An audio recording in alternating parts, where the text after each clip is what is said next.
Good morning. आज आपको हम बताते हैं शून्य कोट की क्रिया के विलक्षण। ठीक, आपको इससे पहले पढ़ाया था शून्य कोट की क्रिया।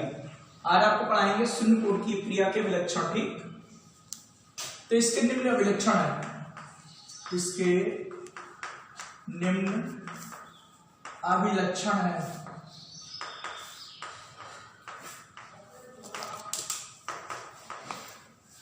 फर्स्ट नंबर यह है कि शून्य कोट की क्रिया के समाकलित वेग समीकरण निम्न है। ठीक, शून्य कोट की क्रिया,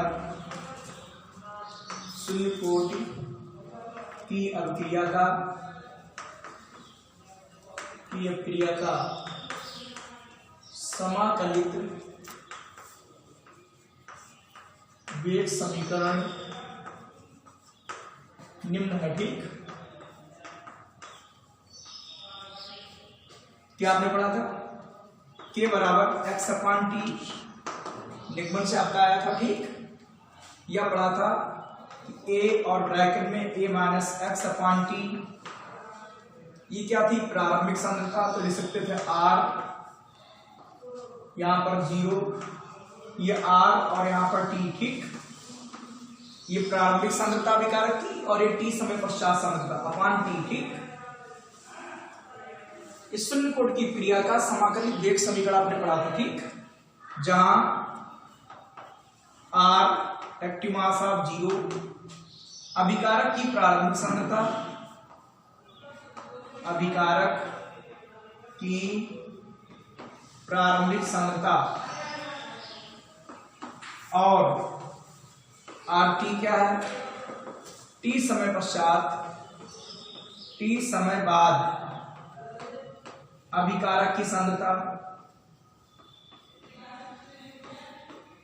अभिकारक की सांद्रता।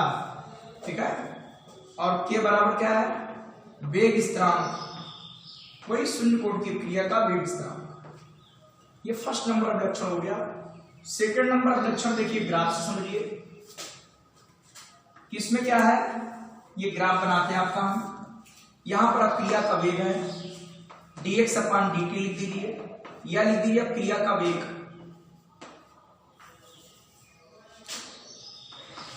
अब क्रिया का वेग, और यहां पर क्या होगा? अभिकारक की सांद्रता या परिवर्तन में लगा समय, कोई लिख दीजिए दोनों से बात। तो इसका जो ग्राफ आएगा अक्ष के समांतर एक सरल रेखा आएगी। ठीक, इसमें जो ग्राफ आएगा वो अक्ष के समांतर, ये एक्स अक्ष पर है तो एक्स अक्ष के समांतर एक सरल रेखा आएगी। तो इससे क्या स्पष्ट होता है कि जो अक्रिया का वेग है, जो अक्रिया की दर है, रेट ऑफ रिएक्शन, वो अभिकारक पदार्थ की सांद्रता या समय पर निर्भर नहीं करती है। ठीक, क्यों? क्योंकि आपने उधर व्यंजक पढ़ा था शून्य कोट की क्रिया के लिए कि dx अपान dt समानुपाती के एक्टिव मास ऑफ a की पावर 0। ये शून्य कोट की क्रिया परिभाषा पड़ी थी कि वह क्रिया जिसमें अक्रिया की दर या क्रिया का वेग अभिकारक पदार्थ की सांद्रता के शून्य घात के समानुपाती होती है। ठीक, शून्य कोट की क्रिया कहलाती है। बात सबको सुना है कि नहीं?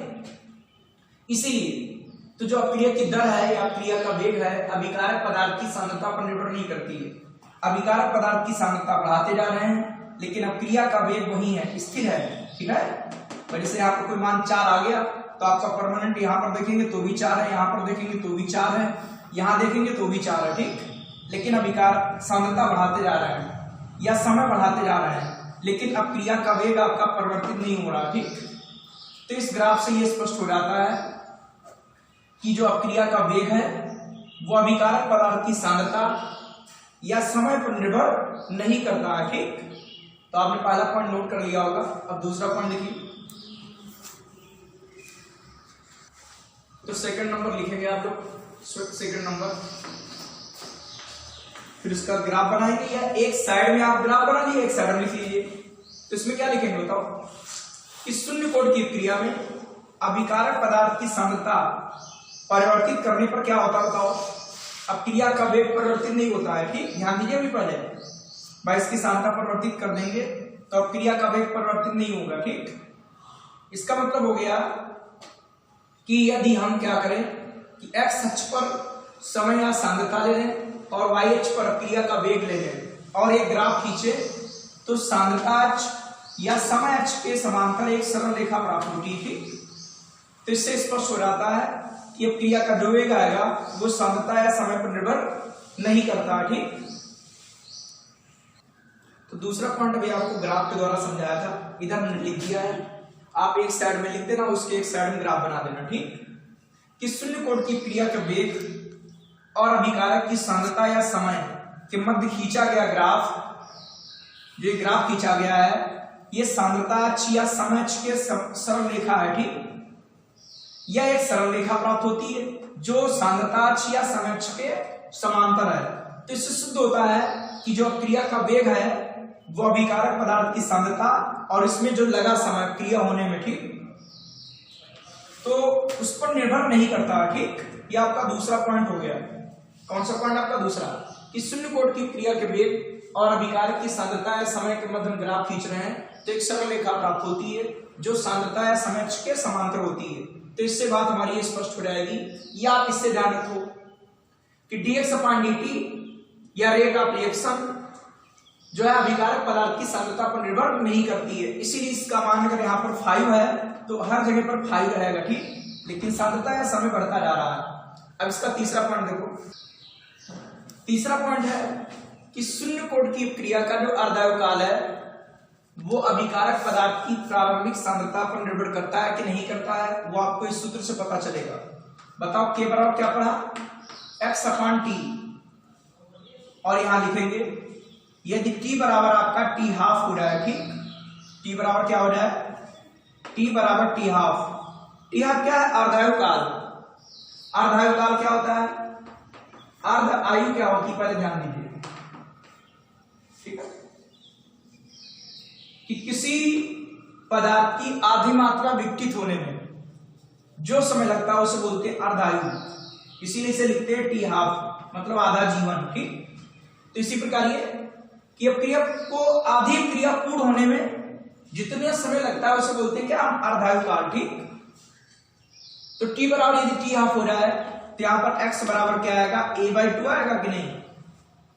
क्योंकि जब निगमन किया था तो प्रारंभिक सांद्रता इसकी a मानी थी हमने, a मोल प्रति लीटर। तो जब अर्धायुकाल है तो आधी क्रिया हो जाएगी तो शेष कितनी बचेगी? आधी। तो x बराबर कितनी हो रही? आधी, मतलब प्रारंभिक मात्रा से आधी मात्रा आपकी उत्पाद में परिवर्तित हो जाएगी। ठीक, तो इसलिए x बराबर क्या है? a/2। ये मान उठाकर इसमें रख दीजिए। k बराबर क्या आएगा? a/2 और नीचे आएगा t हाफ। टी हाफ निकालेंगे तो टी हाफ बराबर क्या आएगा? के अपान में आ जाएगा a/2k। ठीक, और टी हाफ क्योंकि ये कांस्टेंट है और ये भी कांस्टेंट है, समानुपाती a, तो इससे स्पष्ट हो जाएगा कि शून्य कोण की क्रिया का जो अर्धायुकाल है वो अभिकारक पदार्थ की प्रारंभिक सांद्रता पर निर्भर करता है। ठीक, शून्य कोण की क्रिया का अर्धायुकाल अभिकारक पदार्थ की प्रारंभिक सांद्रता पर निर्भर करता है। जैसे प्रथम कोण की क्रिया पढ़ेंगे तो वहां पर 0 आएगी घात, उस पर निर्भर नहीं करता है। ये सिद्ध करने कभी में पूछ देते हैं कि शून्य कोण की क्रिया का जो अर्धायुकाल है वो अभिकारक पदार्थ की प्रारंभिक सांद्रता पर निर्भर करता है, इससे ये स्पष्ट होगा। ठीक, तो उसमें लिख लीजिए 3rd नंबर, शून्य कोण की क्रिया का, शून्य कोण की अभिक्रिया का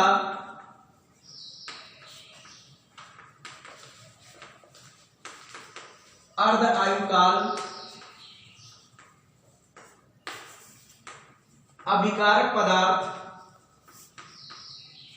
अभिकारक पदार्थ के प्रारंभिक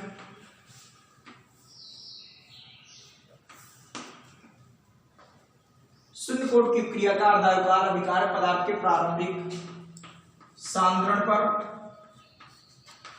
निर्भर करता है। ठीक, निर्भर करता है। ठीक, बाद में लिख देंगे आप लोग कि प्रथम कोण की क्रिया के वेग स्थिरांक के व्यंजक से, ठीक, सॉरी, शून्य कोण की क्रिया के वेग स्थिरांक के व्यंजक से, शून्य कोण की अभिक्रिया के लिए चाहे लिख दीजिए, तो आपका सूत्र हो जाएगा k बराबर x अपान टी। यदि t बराबर t हाफ हो जाए तो x बराबर a/2 हो जाएगा। ये मान इसमें आप पुट कर दीजिए, k बराबर a/2, ये t हाफ इधर लाएंगे, अपान में 2 लाएंगे, ये कांस्टेंट, तो t हाफ समानुपाती t मास हाफ a। इससे ये बात स्पष्ट हो जाएगी, ठीक, कि शून्य कोट की क्रिया का अर्धायुगाल अभिकारक पदार्थ के प्रारंभिक संघनन पर निर्भर नहीं करता है, निर्भर करता है, ठीक। जो प्रथम कोट की क्रिया पढ़ेंगे उसमें निर्भर नहीं करेगा, और वहां पर इसकी घात 0 आएगी।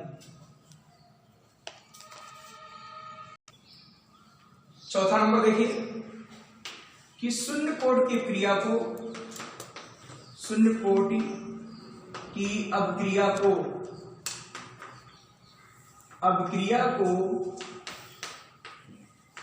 पूर्ण होने में एक निश्चित समय लगता है, ठीक। मतलब शून्य कोट की क्रिया एक निश्चित समय में पूर्ण होती है। कहने का मतलब यह है, जैसे प्रथम कोट की क्रिया पढ़ेंगे उसको अनंत समय लगता है, अर्थात प्रथम कोट की क्रिया कभी पूरे नहीं होती है। जब प्रथम में पढ़ेंगे, आपके यहाँ शून्य और प्रथम अधिक इंपॉर्टेंट है, ठीक, यही आपके सिलेबस में भी है। तो शून्य कोट की क्रिया को पूर्ण होने में एक निश्चित समय लगता है, ठीक, एक निश्चित समय लगता है। आप कैसे बोलते हो, देखिए भाई शून्य कोट की क्रिया के वेग स्थिरांक का विधेयक क्या पढ़ा, k बराबर x अपान टी। और जब पूर्ण क्रिया होगी, पूर्ण क्रिया होने के लिए क्या आएगा, पूर्ण अभिक्रिया होने के लिए क्या आएगा कि आपका x बराबर a हो रहा है, ठीक। क्यों भाई, आपने लिया था a, उधर माना था आपने उत्पाद, और ये था a और इधर क्या था 0, a माइनस एक्स और इधर आपका था x। तो पूर्ण क्रिया होगी तो x बराबर जब a हो जाएगा तो ये पूरी मात्रा खत्म हो जाएगी कि नहीं भाई। यदि यहाँ पर x बराबर a लिख दे तो आपका a घटाओगे 0, मतलब ये सरलता बचेगी नहीं, अर्थात अभिकारक पदार्थ पूर्ण रूप से उत्पाद में चेंज हो गया, ठीक। बात सबको सुना है कि नहीं। तो पूर्ण क्रिया होने के लिए क्या आएगा, x बराबर आएगा आपका a, ये मान इसमें लिख दीजिए, k बराबर a अपान टी, और t इधर लाएंगे तो क्या आएगा a अपान k, ठीक है। तो उसको पूर्ण होने में एक निश्चित समय लगेगा, क्योंकि इनकी सांद्रता निश्चित होगी, ये कांस्टेंट है, तो इसको शून्य कोट की क्रिया को पूर्ण होने में एक निश्चित समय लगता है, या निश्चित समय के ब्रैकेट में लिख सकते हो a अपान k, ठीक। बात सबको सुना है कि नहीं। ये शून्य कोट की क्रिया के वेग स्थिरांक का समीकरण सूत्र है ये, ठीक। यहां पर लिख सकते हो कि शून्य कोट की अभिक्रिया का वेग स्थिरांक के बराबर x अपान टी। तो पूर्ण क्रिया होने के लिए क्या आएगा, x बराबर a, ठीक। तो x बराबर आप लिख देंगे a, तो k बराबर आया a अपान टी, t इधर निकालेंगे तो आ जाएगा a अपान k, ठीक। तो ध्यान रखिए आपका पॉइंट कि शून्य कोट की क्रिया को पूर्ण होने में एक निश्चित समय लगता है, ठीक। अब देखिए अगला पांचवा पॉइंट कि शून्य कोट की अभिक्रिया के वेग स्थिरांक का मात्रक क्या होगा, पहले समझ लीजिए। ये आपके 7 सेट बनते हैं हर साल, उसमें एक सेट में ऑप्शन में पूछा गया था और वो ऑप्शन गलत भी था, ठीक। इसीलिए आप लोग ध्यान दीजिए, मात्रक के लिए और अर्धायु काल के लिए भी फार्मूला बताएंगे, आपको लिख देंगे सभी के लिए। और इसमें थोड़ा ध्यान दो कि शून्य कोट की क्रिया के वेग स्थिरांक का मात्रक बताओ भाई। के बराबर सूत्र क्या पढ़ा, x अपान टी, और x क्या था, मोल प्रति लीटर सांद्रता मानी गई थी भाई। ये a मोल प्रति लीटर, ये x मोल प्रति लीटर सांद्रता परिवर्तित हो गई थी उत्पाद में, तो ये शेष बची थी a माइनस एक्स। तो ये मोल प्रति लीटर है, तो रहेगा मोल और प्रति लीटर तो लीटर इनवर्स, और t है तो यहां पर टाइम इनवर्स होता है। और यदि समय सेकंड में हो तब आपका मात्रक होता है मोल लीटर इनवर्स और सेकंड इनवर्स। ध्यान रखिए कि यहां पर समय को चेंज नहीं करते हैं। घंटा हो तो घंटा इनवर्स, मिनट हो तो मिनट इनवर्स, ये चलता है, ठीक। क्योंकि मोल प्रति लीटर ही है और आपका समय ये है, तो मोल लीटर इनवर्स और टाइम इनवर्स इसके लिए मात्रक होता है कि शून्य कोण की क्रिया के वेग स्थिरांक का मात्रक आप लिखेंगे, ये मात्रक ब्लैक पेन से लिख देना, मोल लीटर इनवर्स, और यहां लिख दीजिए टाइम इनवर्स होता है, ठीक। और यदि समय सेकंड में हो, यदि समय सेकंड में हो तो इसका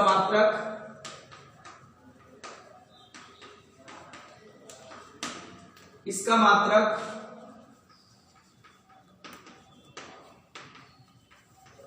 ठीक, या कि शून्य कोण की क्रिया के वेग स्थिरांक का व्यंजक हो गया, वो सॉरी मात्रक mole litre inverse time inverse होता है। यदि समय सेकंड में हो तो यहां पर मोल लीटर इनवर्स और सेकंड इनवर्स होता है, ठीक। प्रथम कोण की क्रिया, तो इसमें क्या होगा देखो, dx अपॉन dt समानुपाती एक्टिव मास ऑफ a की पावर 1, ऐसा, ठीक। कि वह क्रिया जिसमें अब क्रिया का वेग या क्रिया की दर अभिकारक पदार्थों के प्रथम घात की, अभिकारक पदार्थों की सांद्रता के प्रथम घात के समानुपाती होती है, प्रथम कोण की क्रिया कहलाती है, ठीक। शून्य घात के समानुपाती होती है, या ऐसे लिख सकते हो कि वे क्रियाएं जिसमें आप क्रिया का वेग किसी एक अभिकारक अणु के सांद्रता पर निर्भर करती है, प्रथम कोण की क्रिया कहलाती है, ठीक। बात सबको सुना है कि नहीं? या ऐसे लिख सकते हो इसकी सहायता से कि वे क्रियाएं जिसमें आप क्रिया का वेग या क्रिया की दर अभिकारक पदार्थ के सांद्रता के प्रथम घात के समानुपाती होती है, प्रथम कोण की क्रिया कहलाती है, ठीक। उसके बाद प्रथम कोण की क्रिया के वेग स्थिरांक का व्यंजक देख लीजिए और फिर एग्जांपल। तो आप लोग परिभाषा लिख लेंगे। प्रथम कोण की परिभाषा कि वह क्रिया जिसमें आप क्रिया का वेग, अब क्रिया का वेग रेट ऑफ रिएक्शन या तो आर लिखिए या ऐसा लिखो, ठीक। कि वह क्रिया जिसमें आप क्रिया का वेग अभिकारक पदार्थ की सांद्रता के प्रथम घात के समानुपाती होती है, प्रथम कोण की क्रिया कहलाती है। आप लोग परिभाषा नोट कर लेंगे, ठीक। कि वह क्रिया या वेग क्रिया है जिसमें आप क्रिया का वेग या क्रिया की दर अभिकारक पदार्थ के सांद्रता के प्रथम घात के समानुपाती होती है, प्रथम कोण की क्रिया कहलाती है। और नीचे चाहो तो ऐसा लिख सकते हो, ठीक। अब हम इसके लिए समाकलित वेग समीकरण बताएंगे और फिर आप लोगों को इनके एग्जाम्पल बताएंगे। तो देख लीजिए समाकलित वेग समीकरण कि माना अभिकारक पदार्थ को हमारा ए है और वो उत्पाद में चुंड हो रहा है, ठीक, परिवर्तित हो रहा है। इसकी प्रारंभ में सांद्रता 1 मोल प्रति लीटर है, या लिख देंगे प्रारंभ में सांद्रता ये 1 मोल प्रति लीटर है, 1 मोल प्रति लीटर। तो प्रारंभ में उत्पाद की मात्रा 0 होगी, टी समय पश्चात सांद्रता, मान लिया कि टी समय में इसकी x मात्रा उत्पाद में परिवर्तित हो गई, कितना शेष बचेगा, a माइनस एक्स मोल प्रति लीटर, ये शेष बचेगा और ये x आ जाएगा, ठीक। बात सबको सुना है कि नहीं? अब क्रिया का वेग लिखेंगे इसके नीचे। अब क्रिया का वेग dx अपॉन dt या r लिख सकते हो। आपने पीछे पढ़ा था कि माना अभिकारक पदार्थ की x सांद्रता dt समय में परिवर्तित हो रही थी, dx सांद्रता, तो अब क्रिया का वेग बराबर क्या आता था, dx अपॉन dt। क्या क्रिया का वेग dx अपॉन dt समानुपाती एक्टिव मास ऑफ A। अब यहां क्या लिखेंगे, प्रथम कोण की क्रिया के लिए वही क्या चलेगा, प्रथम कोटि की अभिक्रिया के लिए, कि अभिक्रिया के लिए क्या चलेगा कि dx अपॉन dt बराबर आ जाएगा समानुपाती 1 की पावर 7 a की पावर 1। ठीक, क्यों? प्रथम कोटि की क्रिया ना, तो यहां पर पावर 1 चढ़ जाएगी। शून्य कोटि की क्रिया थी तो पावर यहां पर 0 हो गई थी। ठीक, अब क्या आएगा? dx अपॉन dt बराबर आ जाएगा k active mass of a। ठीक, जहां a क्या है, जहां k क्या है, जहां k प्रथम कोटि की क्रिया, प्रथम कोटि की अभिक्रिया का वेग स्थिरांक है, का वेग स्थिरांक है। ठीक, जहां के क्या है, प्रथम कोटि की क्रिया, प्रथम कोटि की क्रिया का वेग स्थिरांक है। ठीक, अब क्या करेंगे देखिए, इसके बाद क्या होगा, इतना सब क्वेश्चन आया होगा। ठीक, ध्यान दीजिए, अभी इंटीग्रेशन स्टार्ट नहीं हुआ, तो 12 ग्रुप के जो स्टूडेंट हैं उनको दिक्कत नहीं होनी चाहिए, 1-2 फार्मूले याद करने होंगे बस। तो आपका है dx अपॉन dt बराबर आपका k, तो dt समय बाद इसकी सांद्रता कितनी रह गई, a माइनस एक्स। ठीक है, a माइनस एक्स रह गई t समय पश्चात। यहां पर लिखेंगे a माइनस एक्स, ये t समय पश्चात सांद्रता है। ठीक, अभिकारक की, तो इसकी सांद्रता कितनी शेष बची, a माइनस एक्स, ये लिख दिया। ठीक, अब थोड़ा ध्यान दीजिए, समाकलन जब ही होता है, इंटीग्रेशन जब ही होगा जब एक जैसे चर एक तरफ हो। ये तो केवल आपकी वेग समीकरण है। कौन समीकरण? वेग समीकरण। वेग समीकरण की परिभाषा बताई थी कि वह गणितीय समीकरण या वह गणितीय रूप जिसमें क्रिया का वेग और अभिकारक की सांद्रता में संबंध व्यक्त हो, वो कहलाती वेग समीकरण। और वेग समीकरण को जब समाकलित करते हैं तब प्राप्त होती समाकलित वेग समीकरण। तो भैया समाकलन जब भी होता है जब एक जैसे चर एक तरफ हो। तो ये x वाला पद इधर ले आइए, a माइनस एक्स, और ये हो गया k into T, sorry k into D T. इतना सबको सुनाया कि नहीं? इस नंबर को मान लीजिए first, by dx upon dt बराबर k a minus x, a minus x इधर ले आएंगे, आ जाएगा k इंटू डी टी। ठीक, अब क्या करेंगे, समीकरण 1 को समाकलित करने पर, समीकरण 1 को समाकलित करने पर जो बाय ग्रुप के स्टूडेंट है कायदा समझिएगा। ठीक, मैथ वालों को भी जल्दी समझ में आएगा। dx नीचे आएगा a माइनस एक्स बराबर, ये इंटीग्रेशन का निशान है, k इंटू डी टी। ठीक, k इंटू डी टी। इसमें क्या करेंगे, इसको ऐसे लिख सकते हैं, integration 1 upon a minus x dx इधर लिख देंगे। ठीक, आपको उस दिन बताया था कि कांस्टेंट का इंटीग्रेशन कांस्टेंट होता है, तो कांस्टेंट बाहर आ जाएगा, 1 इंटू डी टी आ गया। ठीक, इतना सबको सुनाया होगा, कोई ग्रुप के स्टूडेंट हो इतना सबको सुनाया होगा। ध्यान दीजिए एक बार फिर कि समीकरण 1 को समाकलित करने पर, तो dx नीचे a माइनस एक्स, इंटीग्रेशन का निशान है, integration k into D T. Constant का इंटीग्रेशन कांस्टेंट होता है। ठीक, मैथ वाले इंटीग्रेशन में पढ़ेंगे आप लोग, बाय वालों को ध्यान रखना है। ठीक, तो इसका कांस्टेंट है, ये स्थिरांक है, तो इसका इंटीग्रेशन स्थिरांक रहेगा, बाहर आ गया। ठीक है, आपका k लिख दिया, सॉरी t लिख दिया, और 1 इंटू डी टी। ठीक, बाय कांस्टेंट वैल्यू क्या है, k, तो यहां पर क्या आ जाएगा, और 1 इंटू डी टी हो जाएगा। अब इसके बाद आप फार्मूले समझ लीजिए, यहां पर फार्मूले देखिए, देखो आपने पढ़ा होगा कि 1 अपॉन एक्स डी एक्स बराबर, आपने पढ़ा होगा log बेस e और x, और यहां पर c आता है, ये समाकलन स्थिरांक है। ठीक, ये आपको अगर क्लियर नहीं हुआ है, क्योंकि हो सकता है अभी आपने समाकलन नहीं पढ़ा है, तो आपने अवकलन में पढ़ा होगा। क्या, देखो अवकलन पढ़ा होगा कि d अपॉन dx, और यहां पढ़ा होगा log बेस e और x, पढ़ा है। इसका मान कितना होता है, 1 अपॉन x, ऐसा पढ़ा कि नहीं? तो आपने अवकलन में भैया ऐसा पढ़ा है। जिनको क्लियर नहीं हो रहा बोर्ड पर ध्यान दें, बाय वालों को यहां पर एक हम फार्मूला बता देंगे, आपको वो याद करना है। और मैथ ग्रुप वाले आप लोग क्लियर समझ लीजिए, नहीं तो आपको कंफ्यूजन रहेगा ये कैसे आ गया कि d/dx log बेस ई एक्स बराबर होता है 1/x, ऐसा आपने अवकलन में पढ़ा है, ठीक। और जब इसका समाकलन करेंगे क्या आएगा, समाकलन इंटीग्रेशन है 1/x dx, ठीक है, उल्टा होता है इसका, क्या रहेगा log बेस ई और x, और c क्या है आपका समाकलन स्थिरांक है, ठीक। अब अगर इसमें ऐसे कर दे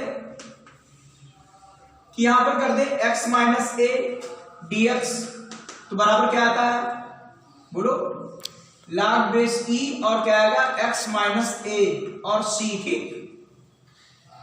अब चूंकि x का मान भाई अभी यहां पढ़ा था a माइनस एक्स होता है, तो इससे माइनस कॉमन ले लीजिए, माइनस कॉमन लेंगे तो आ जाएगा इंटीग्रेशन 1/x और dx बराबर यहां पर आपका माइनस रहेगा log बेस e और क्या रहेगा a माइनस एक्स और यहां पर आ जाएगा c, ठीक। तो आपके ये दो सूत्र बन गए। आप ये वाला सूत्र परमानेंट याद रखिए, जो बायो ग्रुप के स्टूडेंट हैं और जो मैथ वाले हैं उनको यहां पर समझ में आया होगा, ठीक। ये आप लोग जानते हैं और उसी से बना सूत्र है, ठीक, कि जब हम a माइनस एक्स इधर करेंगे तो माइनस कॉमन ले, आपका माइनस यहां पर आ जाएगा, ठीक, कि integration 1/a minus x dx बराबर क्या आएगा minus log base e a minus x और c, ठीक। c क्या है समाकलन स्थिरांक। ये बायो बुक के स्टूडेंट है, ये समझ लीजिए कि सूत्र बन गया आपका, इसी से बना हुआ है, ठीक। यहां पर x माइनस ए नहीं, a माइनस एक्स, तो आपका इस तरीके से हो जाएगा, ठीक, कि माइनस log बेस e और a माइनस एक्स और आपका प्लस c आ गया, ठीक। ये बायो बुक के स्टूडेंट के लिए सूत्र समझ लीजिए। इतना आपको समाकलित देख समीकरण करना है, आप इधर करते चले आएंगे, इधर करते चले आएंगे। अब यहां पर समीकरण एक को समाकलित करने पर लिखा हुआ, ठीक। तो ध्यान रखिए इसका फार्मूला क्या हुआ कि माइनस log बेस e और a माइनस एक्स हो गया, ठीक। जो बायो ग्रुप के स्टूडेंट है इसके चक्कर मत पड़िए, खाली ये ध्यान रखो ये बराबर ही होता है, ठीक, इतना सूत्र। और मैथ वाले अपने सब जानते हैं कि इस तरीके से कैसे सूत्र बना। अब क्या आएगा, k है 1 का t के सापेक्ष क्या आएगा t आएगा और प्लस c, जहां c क्या है समाकलन स्थिरांक है, जहां c समाकलन स्थिरांक है, ठीक। जब किसी भी समीकरण का समाकलन किया जाता है तो इधर साइड में आपका RHS में c जोड़ देते हैं, ये समाकलन स्थिरांक होता है, ठीक। उसके बाद देखिए अब क्या होगा, इसके नीचे लिखेंगे यदि t बराबर 0 हो तो x बराबर क्या होगा 0। कैसे देखिए भाई, t बराबर 0, ये समय आपका 0 हो गया, प्रारंभ में चला गया, तो x की वैल्यू क्या आएगी 0 आएगी। भाई t इक्वल टू 0 तो x इक्वल टू क्या होगा 0, ठीक है। t मतलब 0 प्रारंभ में समय, तो x का मान 0 होगा कि नहीं होगा, ये मान इसमें पुट कर दी समीकरण 2 में, लिख देंगे समीकरण 2 से। तो यहां पर क्या आएगा माइनस log बेस e और a x का मान 0, यह आएगा k और t का मान 0 और यह आएगा c, तो आपका c बराबर आ गया माइनस log बेस e और a, ठीक। c बराबर आ गया माइनस log बेस e और आपका यहां पर a, c का मान समीकरण 2 में रखने पर, ठीक। c का मान बात को सुना है कि नहीं भाई, हमने कंडीशन रख दी कि t बराबर 0 तो x बराबर 0, ये मान इसमें रख दिया, रखने पर क्या आया आपका log बेस e माइनस है और इस आपका ठीक 0, c बराबर आ गया, c बराबर minus log base e a, c का मान समीकरण 2 में रखने पर, c का मान समीकरण 2 में रखने पर, समीकरण 2 में रख दीजिए c का मान, तो देखिए क्या आएगा, हम इधर लिखते हैं, यह सब पूरा कर लोगे, ठीक। उसके बाद अब इधर देख लीजिएगा,